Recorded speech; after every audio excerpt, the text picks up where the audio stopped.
H1 NMR spectrum with the C13 NMR spectrum, their signals tremendously vary. How they vary? The natural abundance of carbon 13 is close to 1%. Similarly, when we compare with H1, its natural abundance is close to 100. So, being very, very less abundant in nature, the C13 nucleus require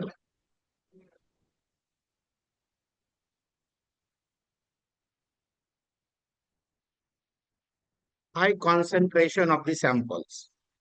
So, when we compare the quantity of sample taken for H1 NMR and quantity of sample taken for C13 NMR, C13 requires comparatively somewhat higher quantity as compared to H1 NMR.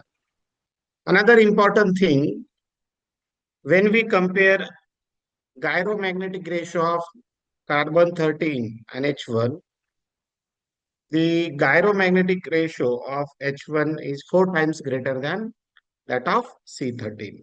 And gyromagnetic ratio is one of the important aspect while recording NMR spectrum. So due to all these factors, again, there are certain other factors. The signal intensity of C13 signals is less compared to H1 NMR. Another important thing which I would like to share with you, when we compare the coupling phenomena that is occurring in C13 NMR with the coupling phenomena that is occurring in the H1 NMR. In H1 NMR spectrum, hydrogen atom couples with another hydrogen atom. But when we go for C13 NMR, each C13 can couple with all nearby hydrogen atoms. Hydrogen atoms attached to the C13 and also the nearby hydrogen atoms. You might have studied in the theoretical part of C13 NMR spectroscopy that there is presence of too many couplings, and therefore the C13 NMR spectrum becomes very much complex. So as C13 NMR spectrum becomes very much complex, we apply proton decoupling experiment to the C13 NMR spectrum. So the new C13 NMR spectrum which we get after proton decoupling is called as proton noise decoupled spectrum. It is also called as simply proton decoupled spectrum. So there will not be any coupling of hydrogen atoms with C13. So all signals in the proton decoupled or that is proton noise decoupled spectrum are singlets. So their appearance, that is the appearance of signals in the C13 NMR will be slightly different than the appearance of H1 signals in its spectrum that we are going to study. So this is very important aspect. So we will not observe any kind of C13 coupling with the nearby or attached protons as we apply proton decoupling experiment. Is this clear to everyone? Let me know if you have understood the things or not. Is everything clear? You might be knowing this concept already as it is included in the PhD coursework syllabus as well as in the postgraduate organic chemistry syllabus. Okay. Okay. Thank you. Thank you. So we will process the C13 NMR spectrum. So as we discussed in the previous lecture regarding the H1 NMR spectra of various derivatives. So this was our reaction scheme, if you remember, correct? Now, first of all, I will give you simple idea about the chemical shifts.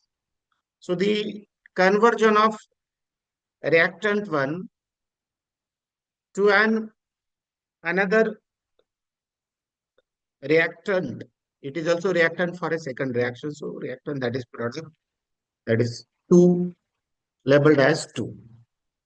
So we know there is conversion of COH to COH3. So what is the difference in the signals? Very simple thing. There will be occurrence of OCH3 signal in the compound named as 2.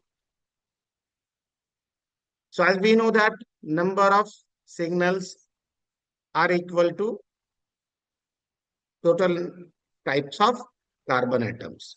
So in the first compound, if we see, there are 6 carbon atoms of benzene ring, 1 methyl group, and a carbonyl carbon of carboxylic acid. So in this case, how many carbon atoms are there? There are 8 carbon atoms. And as there is absence of identical carbon atoms, chemically equivalent carbon atoms, all 8 carbon atoms will become chemically non-equivalent, and that will give you 6 signals. And if we observe the compound named as 2, a very important thing, there is addition of 1 carbon signal due to esterification reaction. So there is OCH3 group, appearance of OCH3 signal. So in this case, there will be total 9 types of carbon atoms that will give you 9 carbon signals. Correct? And the chemical shift range in C13 NMR, I would like to hear from you. Can you tell me what is the chemical shift range in C13 NMR? Is there anyone who can assist me in this?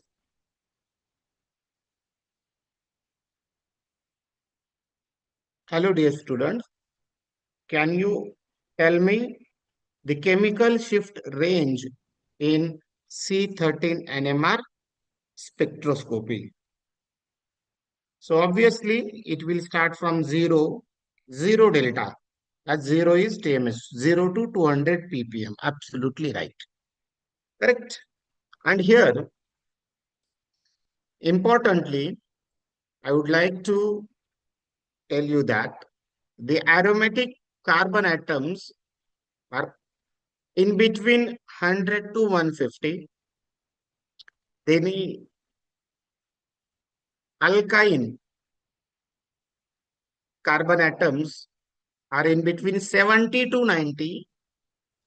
Olefinic carbon atoms are also in between 100 to 150, depending upon the chemical environment.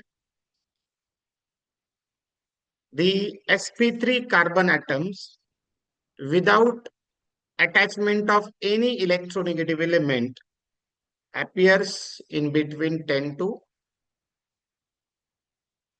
30 delta ppm. OCH3 group appears at 55, close to 55 delta. OCH2 group appears close to 62 delta, 65 delta in some cases. 70 also. Important functional groups while interpreting the C13 NMR are carbonyl groups. So I will divide the carbonyl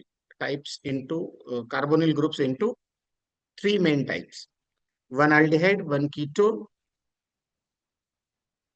and other carbonyl derivatives such as carboxylic acid, ester, amide, anhydride, acid halides. So all these derivatives will give their signals in between 160 to 180 delta. 190 to 200 will be aldehyde carbon, and close to 200. And sometimes when they are saturated, they may go beyond 200. So the highest values are shown by ketone, carbonyl, then comes aldehyde, then comes all other carbonyl compounds. Is this clear to everyone? I think it is very clear. So if you observe this compound, we will definitely come to know the position of the signals of various carbon atoms. So this carbonyl group is an ester carbonyl. So that ester carbonyl will appear close to 170. Then comes aromatic carbon atoms, as I discussed with you. They will appear in between 100 to 150. And CH3 carbon will appear close to 20. OCH3 carbon will appear close to 55.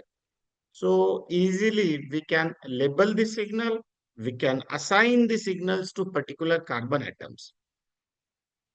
Another important thing which I would like to share with you, before that I will ask you, as this compound contains 6 carbon atoms of benzene ring, in this, out of these 6 carbon atoms, if you see the structure, 3 are quaternary carbon atoms, that is, no proton is attached to quaternary carbon, and remaining 3 are protonated carbon. Protonated means attached to carbon. Even though they are protonated, they will show singlet as we are using proton decoupling experiment. But my question to all the research scholars, which carbon atoms will display more intensity? Whether they are quaternary carbon atoms or protonated carbon atoms, which will show higher intensity? Can you tell me?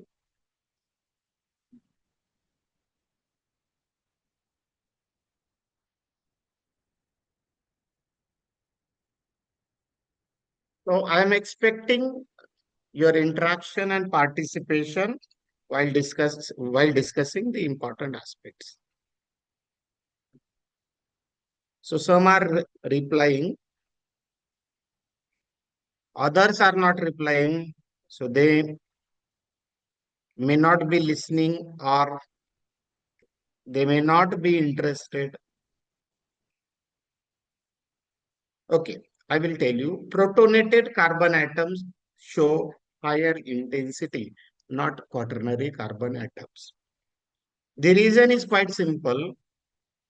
A very important factor affecting the signal intensity in the C13 NMR is number of attached proton. So this important concept, that is factors affecting the signal intensity in C13 NMR, one of the important factor, the number of attached proton. As number of attached proton increases, the signal intensity of carbon atoms, carbon signal also increases. So protonated carbons will have higher intensity than non-protonated, that is quaternary carbon. Is this clear to everyone?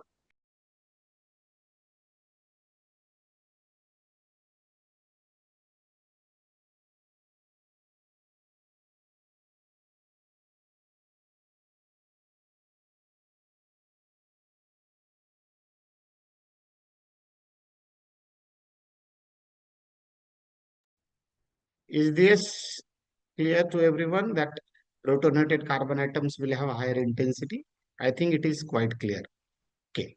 So we will go for analyzing the C13 NMR. Okay, let me share with you an MNOVA screen.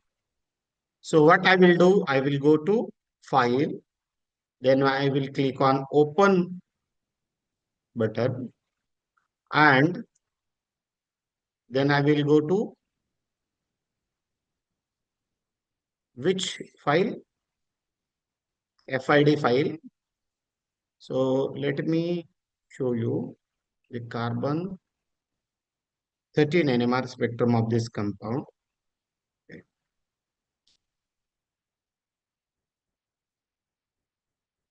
Okay, this is not the carbon 13, it is depth.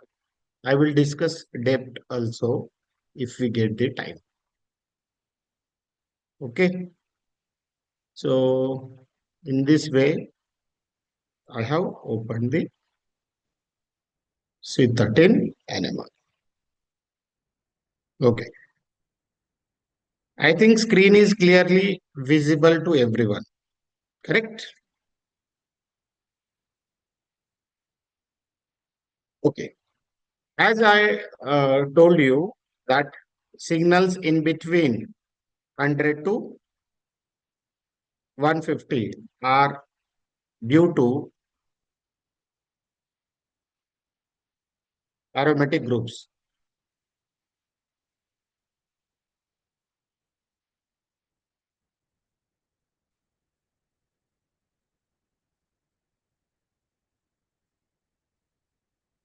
Let me ask you how to label the signal.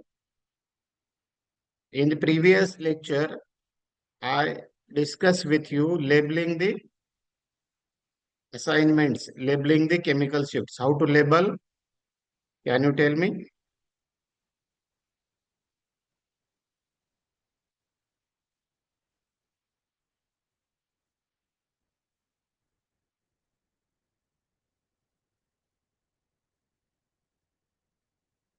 Okay, I think now signals are more brighter.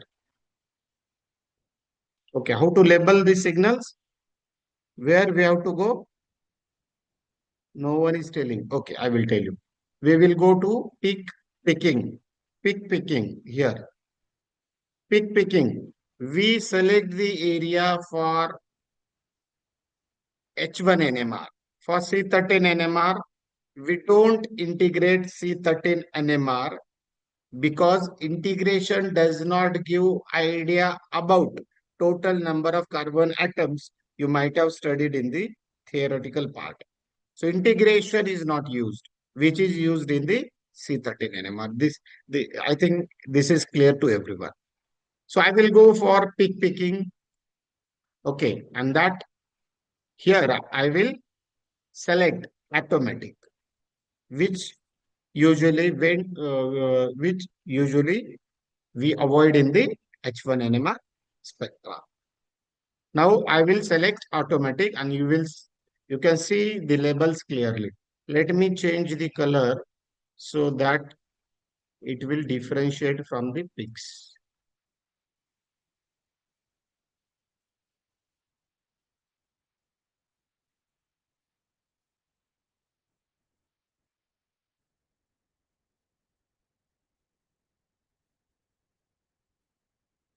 Okay. I think all signals are visible to you. Correct? Now, can you tell me what are these uh, signals for? So 19.43 one signal and 53.19. I will show the structure again.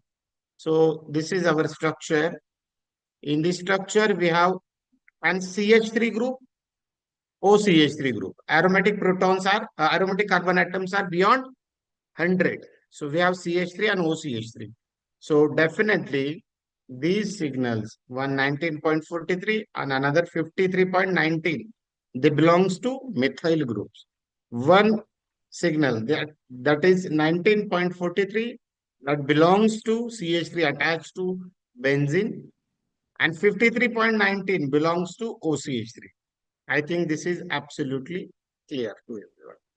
I will discuss this signal which appears at 39, that is close to 40 also, but I will discuss later on. Let me show you the signals which appeared here. So we have here a carbonyl group, correct? And I already discussed with you the value of carbonyl group. So can you tell me which one is for carbonyl group? Can you tell me which signal is for carbonyl group?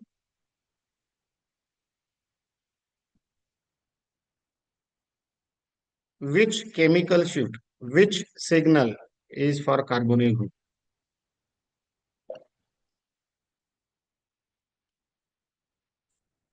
Yes, absolutely right. It is 165. Absolutely right. That's great. Now, all these remaining signals are for aromatic ring, correct? So we have an aromatic ring here. So let me show you the structure again. So we have six carbon atoms, correct? So these are five and this one. How many total signals are there?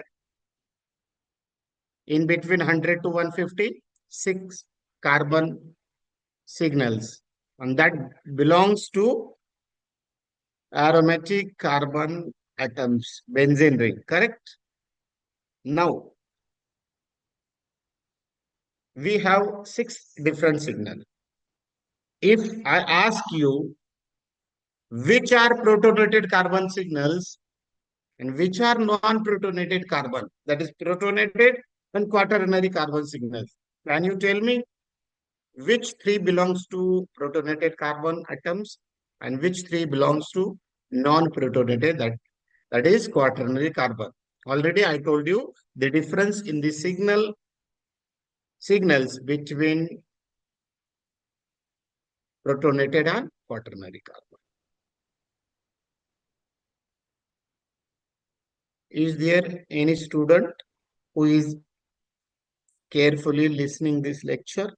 So he or she can tell me. So higher value indicates that protonated carbon. Higher value means higher intensity signals belongs to protonated carbon signal. So absolutely right. 125 goes to protonated carbon, 128 goes to protonated carbon, and 133.82 goes to protonated carbon. 133.46, 133.67, and 152.18 all belongs to quaternary carbon signals.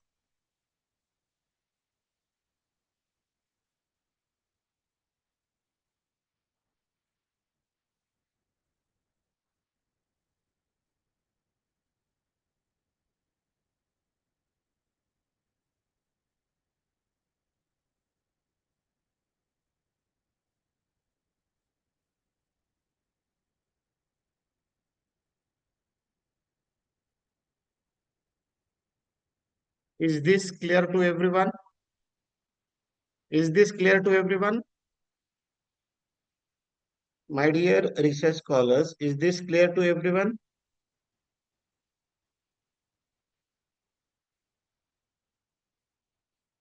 Okay,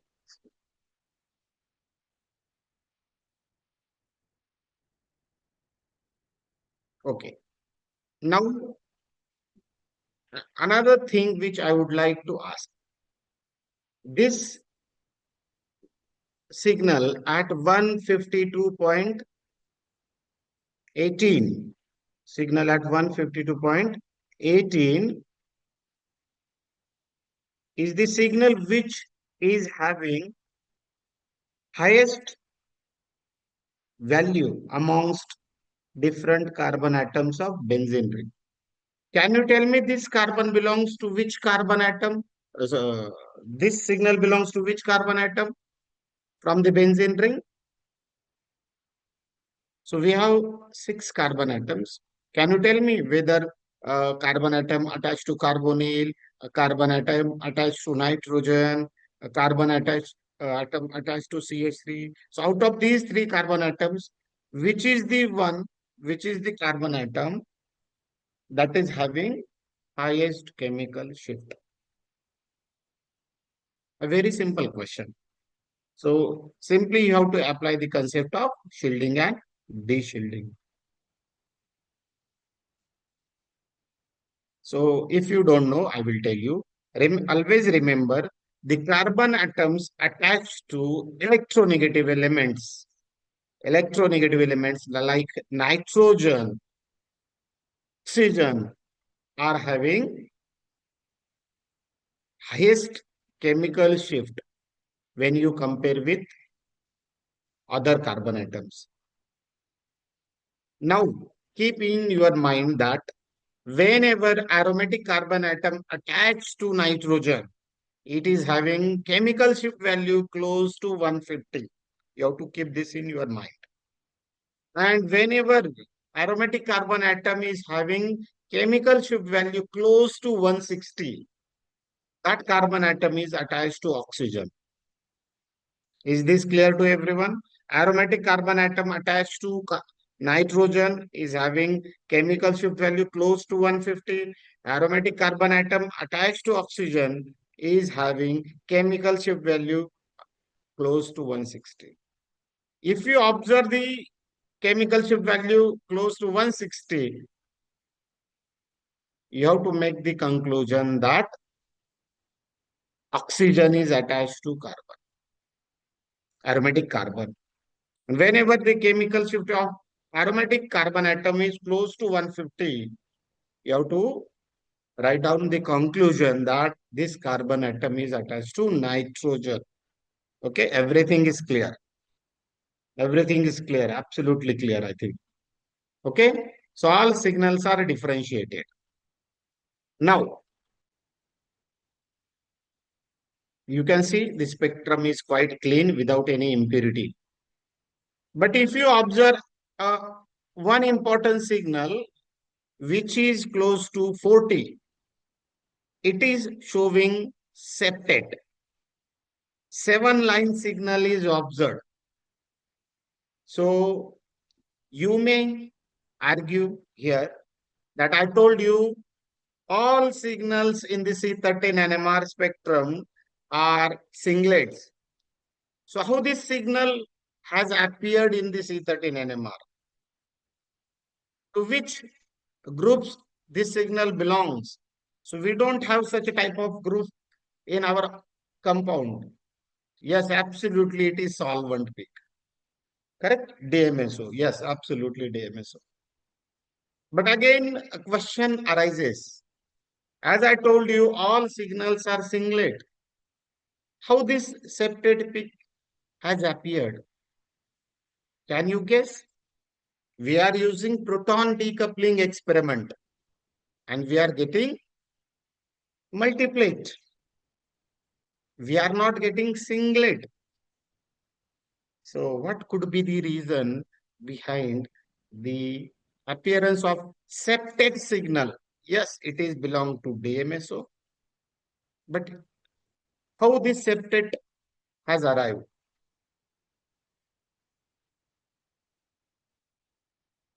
Can you put your answer here? Or you may also raise your hand so that I can let you talk, let you discuss in this. Yes, absolutely right. There is D6. We have used proton decoupling and not deuterium decoupling. So deuterium is there. Deuterium can couple with the carbon. So in DMSO, three deuterium atoms are attached to one carbon atom. And according to 2Ni plus 1 rule, we will get 7 lines septate. And this septate is for carbon deuterium coupling. The spin quantum number, that is the I value of deuterium is 1. If you put that I value 1 in the 2Ni plus 1 formula and total number of deuterium 3.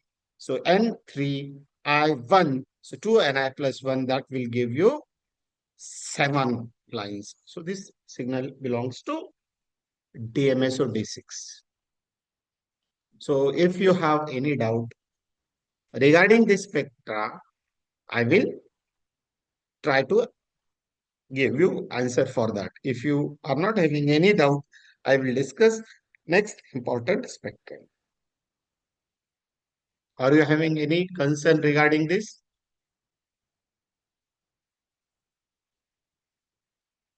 Please let me know.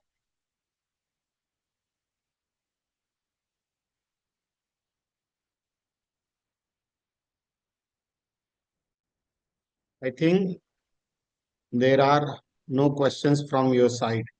Okay. Now, how you will extract the values? You may also delete the septet as it is not from as it is this signal is not from our compound. Correct? So you can delete the values. I already told you how to delete the values. Okay. How you will extract these values for representing the data? Can you tell me? Please.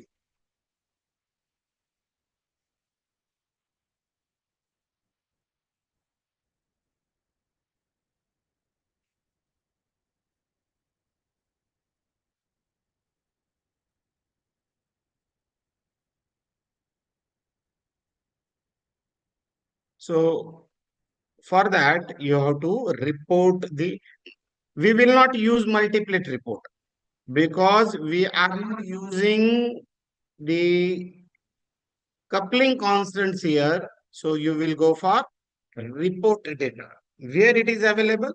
It is available in peak picking, which is here. I have taken cursor there. You can see. So here you have to report the data. Can you see here? A report option available. So simply you have to click on report. So you will get very good understanding of all chemical shift values. So I will increase the font size, which is that option is available at the bottom. I will copy the value and I will then open the Word file. In that Word file, I will paste all the values. So here you have to make this DMSO D6. D will be subscript, sorry, 6 will be subscript and D will be italic. So here we have open C13 NMR value. I think this is clear to all the research scholars. Now, one more C13 spectrum which I have opened is this one, correct? Let me tell you, this is not your proton decoupled spectrum. This is depth 135. You can see here that label is given. It is one, I will increase the title size. Let me, so you can see it is depth 135. So can you see? I have increased the font size. It is depth 135, which is shown here.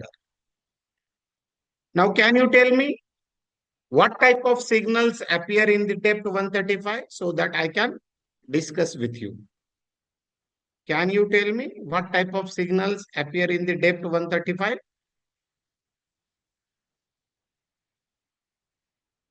Dear research scholars, can you tell me what kind of signals appear in the depth 135?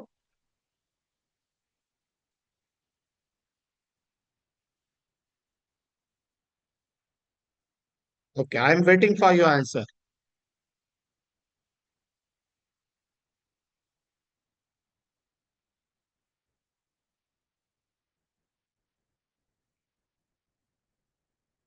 I am waiting for your answer.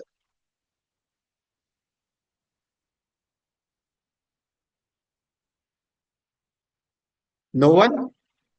Okay, I will tell you. So here in the depth 135, we get CH3 signals which are positive, CH signals which are also positive, and CH2 signal which are negative. What are positive and negative? Positive signals are to the upper side, that is, these signals are up, and negative signals are to the downside of the spectrum line. So these signals are down. So you can see here no negative signal is present. So there is no signal which is down. All signals are up. So here we will have CH3, CH, CH2 signals. So as there is no signal which that is negative signal, so there is no CH2 group. Already we know the structure, there is no CH2 group. But what is there? There are five positive peaks. So all these five positive peaks are definitely belonging to CH3 and CH. So already we know there is CH3 and OCH3. So the first signal is definitely CH3. Second one is OCH3. And these three signals are signals from protonated carbon atoms of benzene ring. CH signals of benzene ring. Correct? So 133, 128, and 125. Already, I think Rehana and Rehana has typed in the chat box 125, 128, 130. So already we differentiated the signal on the basis of signal intensity and finally confirmed using depth that these three signals are of protonated carbon atoms. In depth 135, we don't get the signals for quaternary carbon atoms. So you can make the conclusion that remaining signals are quaternary carbon signals which have not been observed in the depth 135. Is this clear to everyone? Is this absolutely clear to everyone? My dear research scholar, is this very clear? Yes, absolutely clear. There is no ambiguity regarding assignment of the signals. Okay. So this spectrum is very clear to everyone. Now, I will show you somewhat this spectrum with somewhat more carbon atoms. Let's observe the signal of this derivative, acid derivative, which is having number 6. This one. Okay. So can you tell me how many signals will appear? How many carbon signals will appear?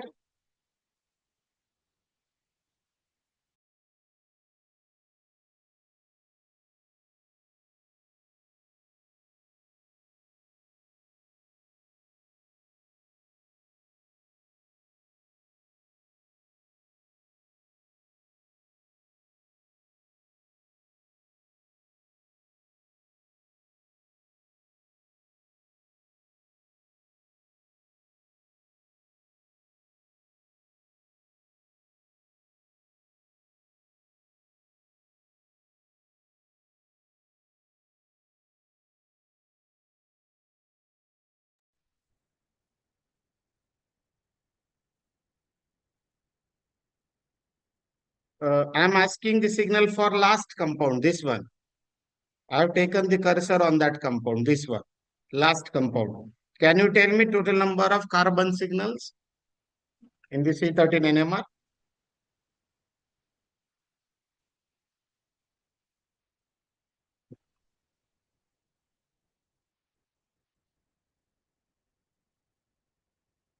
So this is the work of one of my research student, Mr. Hemant Deshmukh. Already I told you, very interesting work. Final compounds are not shown. But you can see number of steps have been performed and very well characterized by various spectroscopic techniques. 12 signals, 12 signals. Okay. How many carbon atoms are there? 6 benzene. Correct? 6 benzene, 7th carbonyl carbon. So we have an CH3 group 8. Then we have an imidazole carbon atom which is flanked between two nitrogen atoms. So it is the ninth one. Then this propyl having 3 carbon atoms. So there are 12 carbon atoms. And all 12 carbon atoms are chemically non-equivalent. So we must get 12 carbon signals. Then and then we can say that the structure is constructed, the compound has been successfully synthesized.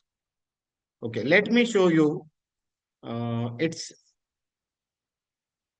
C13 NMR spectrum.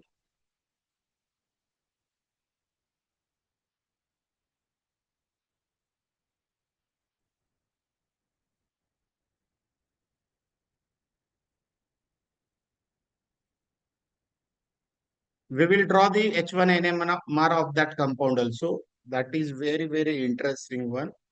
So that I will discuss with you.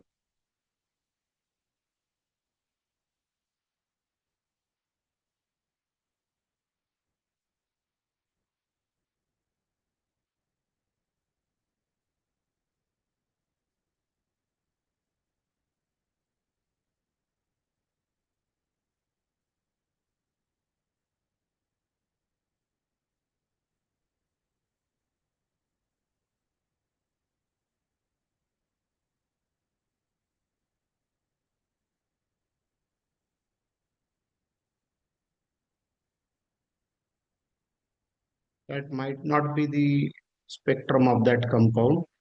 So we will open the C13 NMR of another compound. It might be creating some confusion here.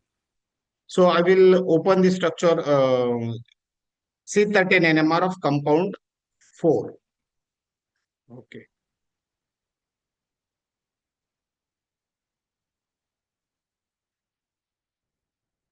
compound 4. Let me open that.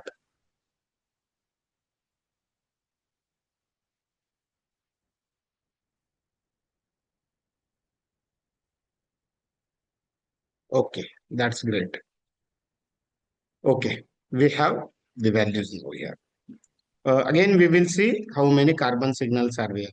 How many carbon signals are there? 6 for benzene ring, 1 for carbonyl group 7, then CH3 8, OCH3 9, and 3 from which group?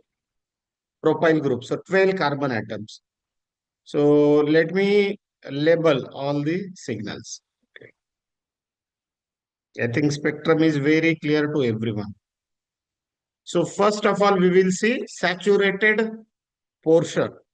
Okay. So you can easily label. How many signals are there in saturated portion? I will delete the DMSO signals. Can you see?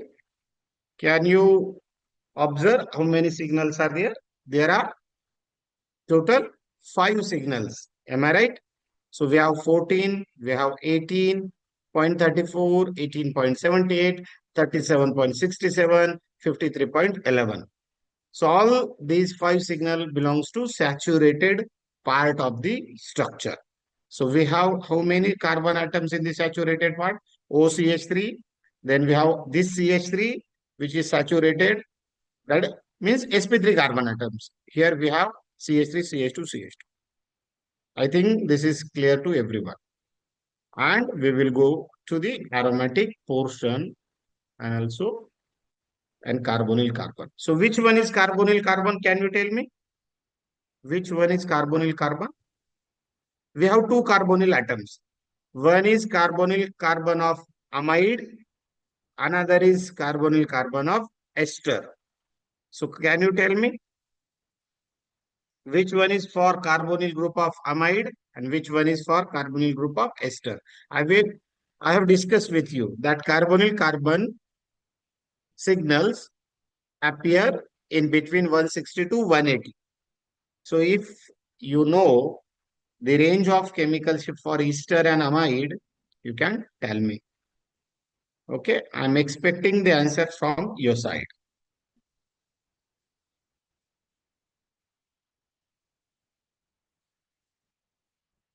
So we have two signals, 164.90 and 171.77. Always remember the esters are close to 170 already told you. So that amide is having 164.90. Very simple reason is that in ester carbonyl, carbonyl is attached to oxygen. In amide carbonyl, carbonyl is attached to nitrogen. Nitrogen is less electronegative than oxygen. So it will have less de-shielding compared to that carbonyl group of ester. So amide is having lesser chemical shift value than ester. Ester having high chemical shift.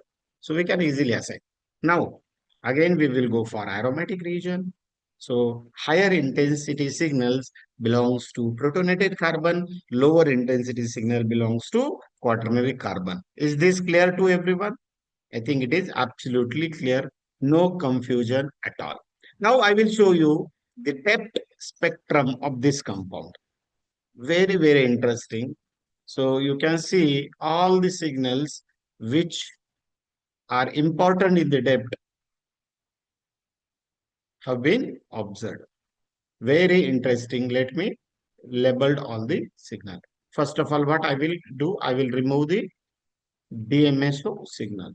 Okay. That is not important for us. Okay. So this saturated portion, can you tell me first signal is for which group? Can you tell me? First signal 14 is for which group? 14 is for which group from this compound? Propyl CH3. Absolutely right.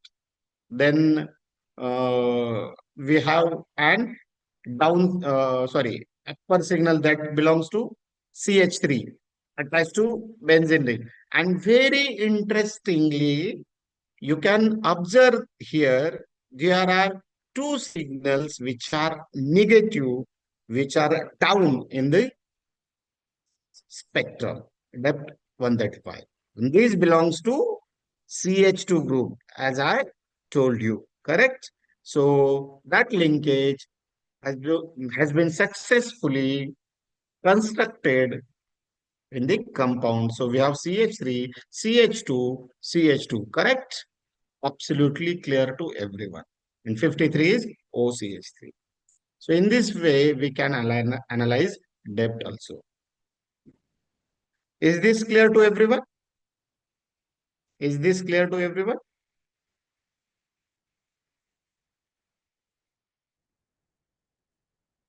I think it is clear to everyone. Now I will show you another important C13 NMR spectrum. Before that, I will show you H1 NMR, G2O exchange also from one of my PhD student, Mr. Yuvraj. Okay, I will show you that structure. First, first of all, I will show you the structure. Then I will go for uh, its analysis. Okay.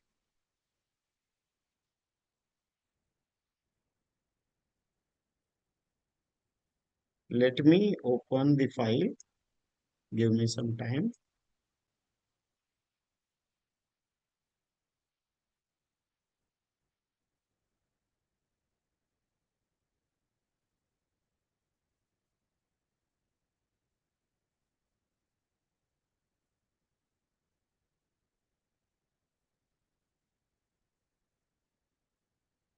This is the structure.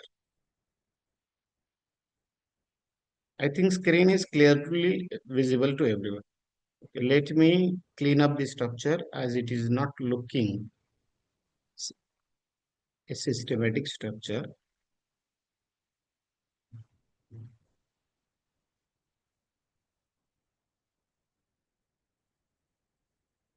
Okay. Now you can see molecular formula is also given. First of all, we will discuss H1 NMR. So can you tell me how many signals are expected in the H1 NMR spectrum of this compound?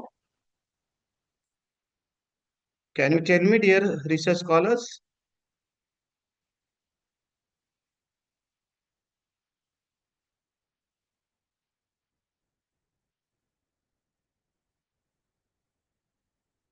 I'm getting the answers. Let me see.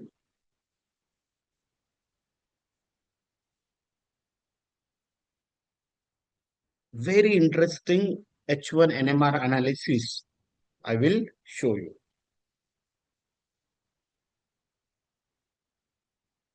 So from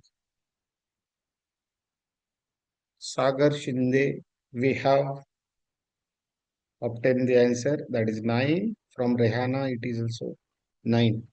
Okay. Let me see. So this fluorophenyl ring, 4th fluoro, will give you two signals as protons are chemically identical. So two signals, one signal from this thiazole hydrogen, another from this. So we have fourth signal, amine carbon 6, 7 and 8. I think there are 8. Let me count again. Two from this furan, one from amine third, one from NH fourth, one from this one thiazole ring C5 carbon. So 5 and 2 from this ring. I think there are 7 signals. Am I right? I think there are 7 signals. Is this right? I think there are 7. Fluorophenyl will show only 2 signals are protons are chemically equivalent. Okay. Very interesting NMR spectrum is observed here, and that will give you idea about various factors affecting Kepling constant, chemical shift value. All you can correlate here. Okay. Let me open the file here.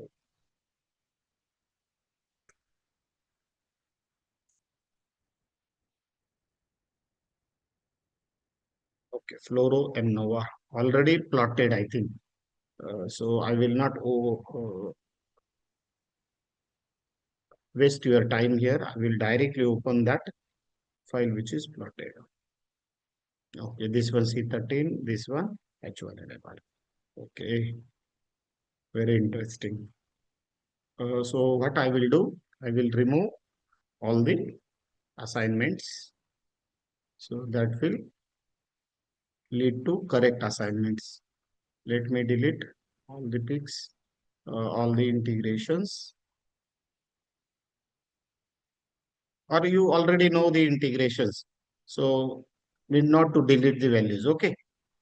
I will not assign the values. Okay. So can you observe a very important signals in the aromatic part of the spectrum? Can you observe? Can you see the signals?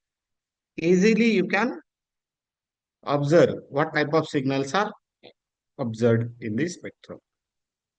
So can you tell me first signal, what is the multiplicity of this proton? What is the multiplicity of this proton? What is the multiplicity of this proton?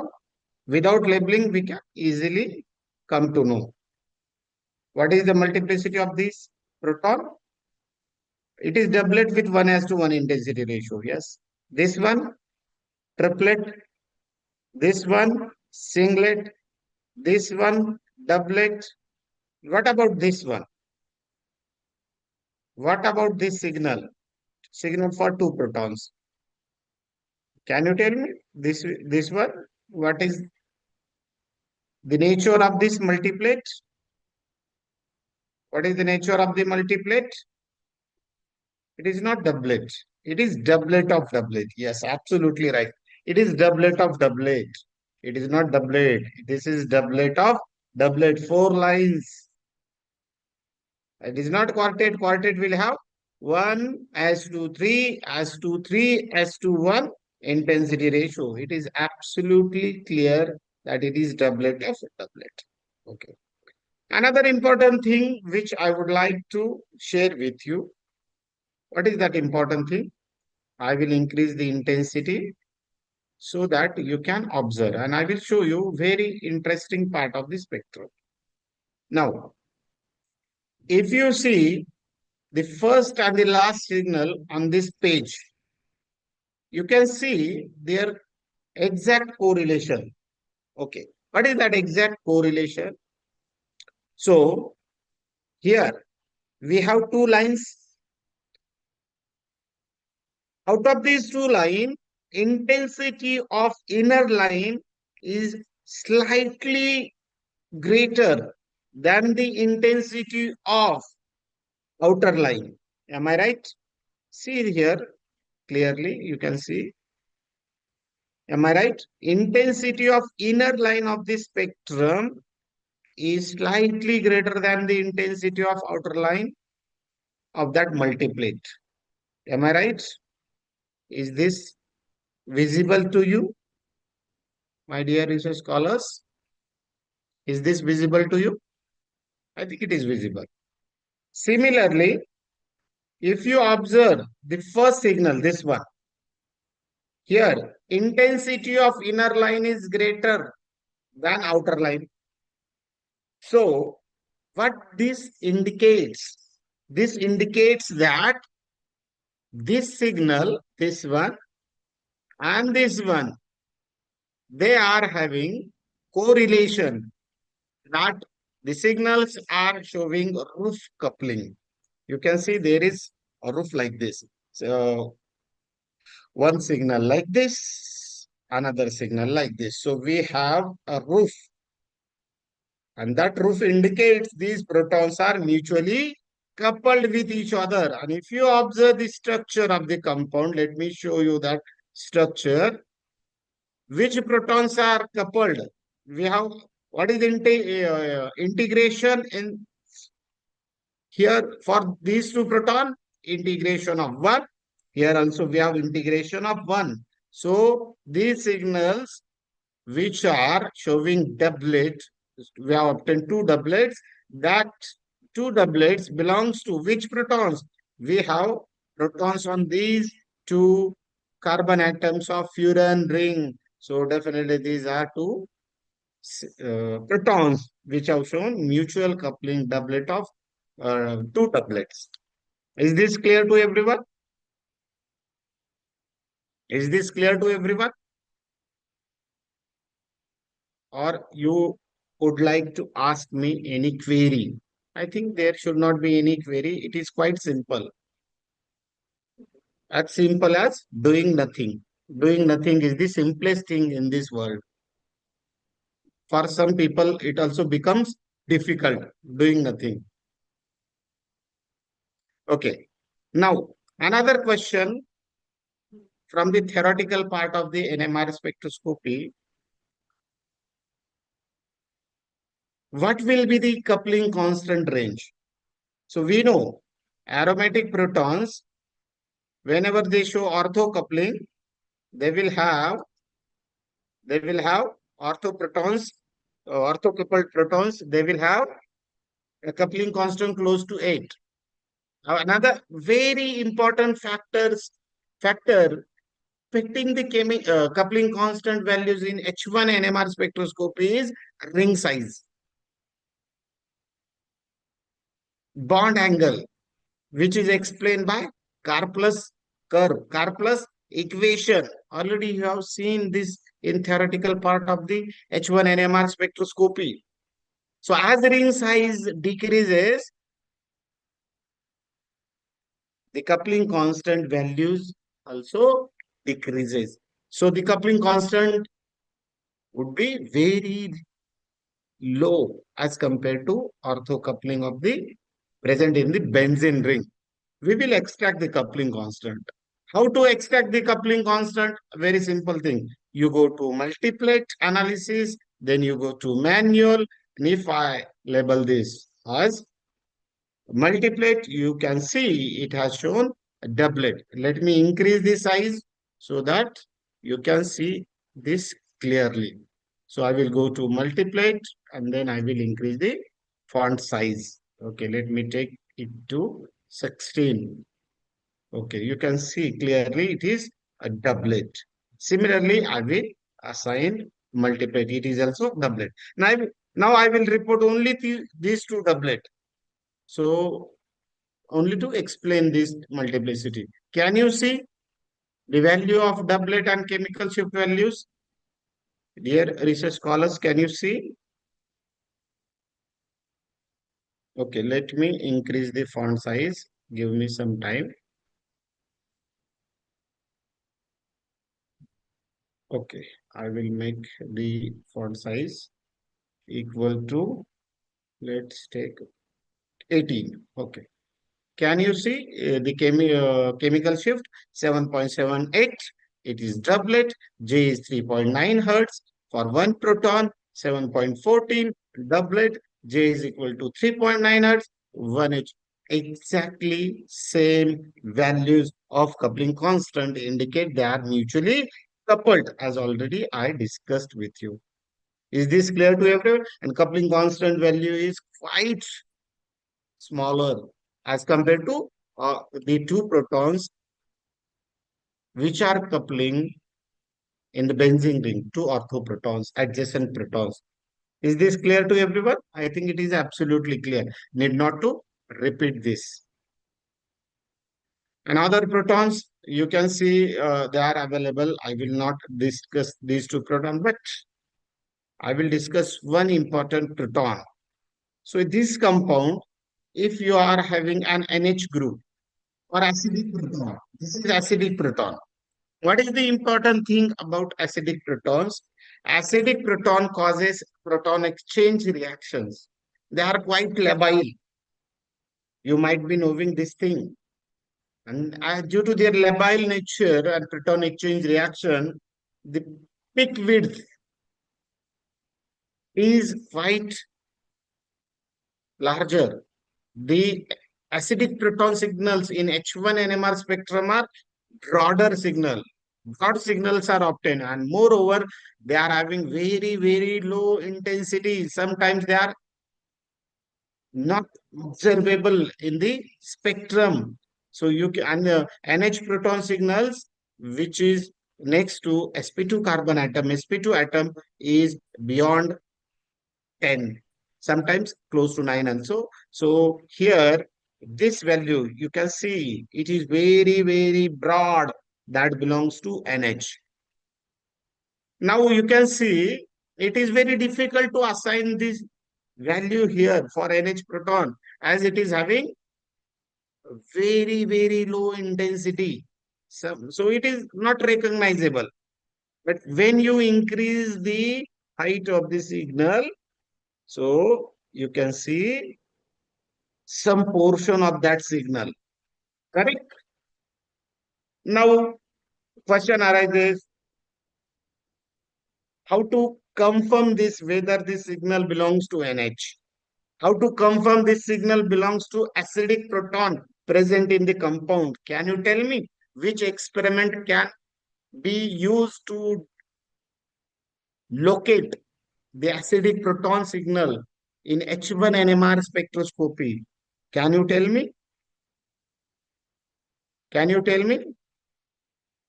As it is unrecognizable, as it is having very, very low intensity, but by increasing the height, we are saying that this signal belongs to NH.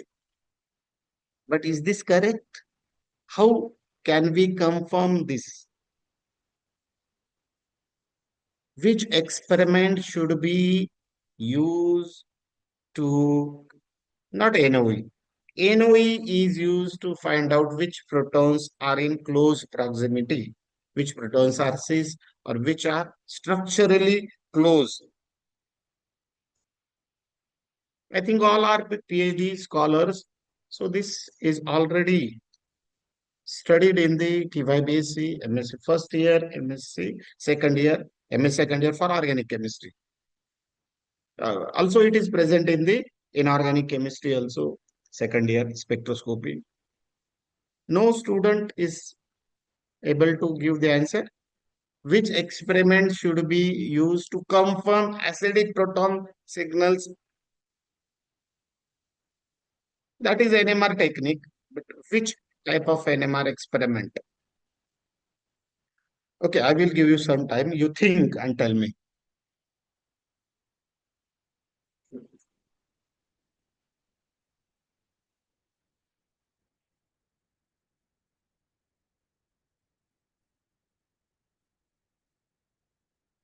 No student? Okay, I will tell you.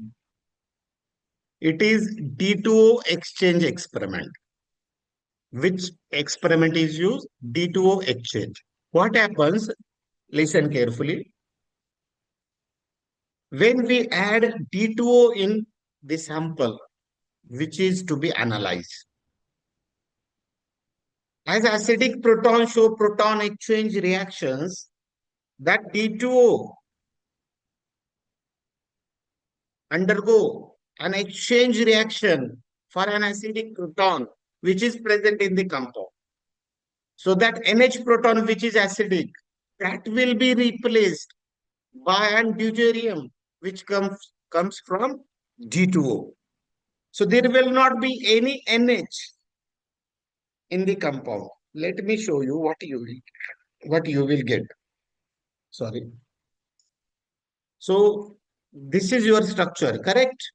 So after adding D2O in the sample, this NH proton that will be replaced by deuterium and you will get ND, correct? So, my dear students, what is going to happen as we are recording H1 NMR spectrum, we are using the resonance frequency only for proton. It means there will not be any signal for deuterium. So, the previous compound which was having NH, this one, which was having NH, will show the signal for NH proton, but that NH proton is absent in case of ND, which is obtained after adding D2O, that is after performing D2O exchange experiment. So in this case, there is no NH, there is presence of ND, so that deuterium will not show signal in the H1 NMR spectrum when we add D2O. So the signal which disappears after addition of D2O is nothing but the signal for acidic proton. So let me show you that D2O experiment which is performed by my student Mr. Yuvraj. Okay, now I will only show you that NH signal portion. So this is the signal before adding D2O. Now that signal is close to 30, 13, you can see. So this is the spectrum after adding the D2. So I will increase the height. Can you see the signal has disappeared? See this signal at 13. Is there any signal at the position of 13 chemical shift value? There is no signal. It means that signal which is not detected, which is not observed after adding D2O, is nothing but the signal of acidic proton. So that signal has been confirmed by D2O exchange experiment. It belongs to NH signal. Any doubt? If you have doubt, you can ask me. I will try to answer your query. Is this clear to everyone? Is this clear to everyone?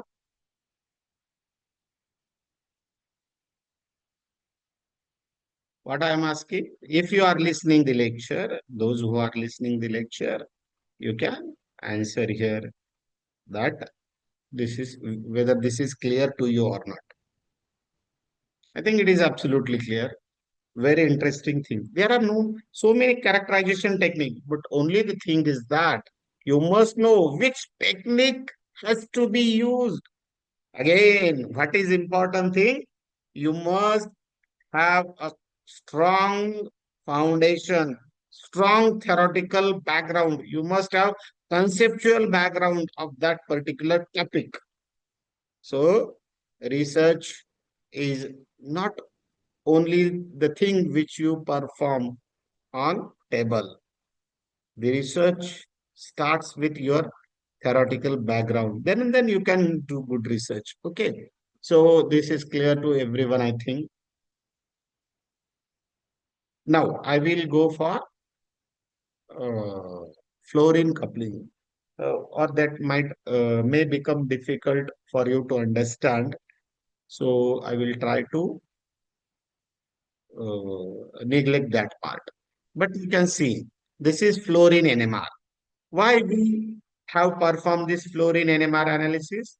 So as our compound is having fluorine group, so sometimes when we submit the manuscript to quality journals, or the expert panel who analyzes the synopsis and thesis, they also may be interested in knowing the fluorine signals which can be recorded by using F19 NMR. Now you can see the F19 signal. What is the value of that F19? Only one fluorine is present, so we will get only one signal. What is that value? Can you tell me? How much is the chemical shift of that fluorine which is obtained in the F19 NMR spectrum? What is that value? Can you observe?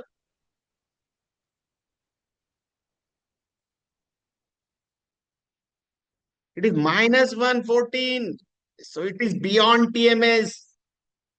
TMS को छोड़ दिया है उसने. So that is very, very negative value. And we get the negative values when there is strong, very, very strong shielding, more stronger shielding than the shielding that is occurring in the TMS. Why there is very, very strong shielding? As we know that fluorine is having how many lone pair of electrons? Three lone pair of electrons. Six electrons are there on the fluorine. And we know whenever there is increase in electron density, that causes strong shielding, and that gives rise to negative chemical shift for fluorine. The expert panel, the reviewers, they will ask you why you have not taken the fluorine NMR. And if you have taken the fluorine, they will ask you what is the reason behind negative chemical shift value. So you must learn, you must observe the things which are there in your research.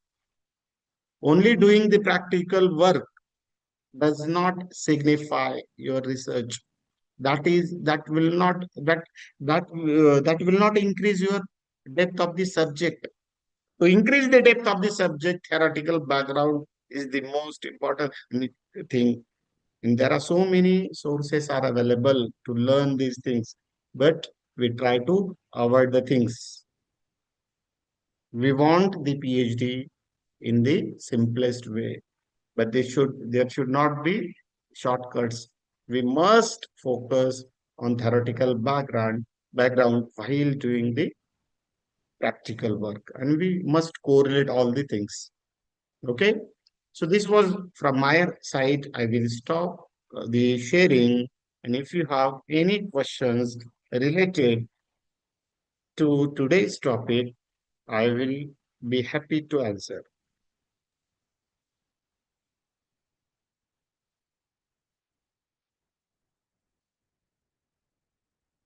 Is there any question from your side? I have tried to cover many aspects from this. There are so many things you can learn still. I have not covered all the concepts regarding the analysis. I think there is no more question, so we can stop here. So thank you very much for your patience listening. All of you were very quite attentive. during this session. Thank you. Thank you very much. We will stop the recording and meeting here. Thank you.